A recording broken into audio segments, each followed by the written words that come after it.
3 কাঠা একটা জমি, দত্তপুকুর স্টেশন থেকে হাঁটা পথ মাত্র 5 থেকে 6 মিনিট। এই যে জমিটি দেখতে পাচ্ছেন, এখানে টোটাল 3 কাঠা মতো জমি আছে, পুরো বাউন্ডারি পাঁচিল করা, 10 ফুটের রাস্তা। আর এই যে রাস্তাটা দেখতে পাচ্ছেন, এটা আপনার 35 ফুট থেকে 40 ফুটের পিচ ঢালাই রাস্তা। আশেপাশে প্রচুর লোকালিটি দেখতে পাচ্ছেন।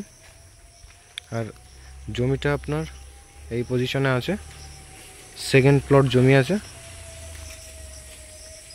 একদম স্টেশন থেকে হাঁটা পথ 5 থেকে 7 মিনিট। একদম পুরো বাউন্ডারি পাঁচিল করা আছে। এখান থেকে 10 ফুটের একটা রাস্তা ঢুকেছে। 10 ফুটের রাস্তা ঢুকে আপনার এই যে বাউন্ডারি পাঁচিল করা, একদম এই যে দেখতে পাচ্ছেন। তো যারা চাইছেন একদম দত্তপুকুর স্টেশন থেকে হাঁটা পথে জমি কিনতে, তাদের জন্য এই জমিটা বেস্ট একটা জমি। ধন্যবাদ। আজকের মতো ভিডিওটা এখানে শেষ করছি।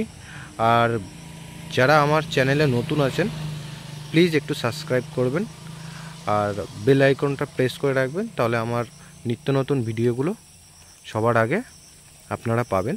ধন্যবাদ। Tata, good bye.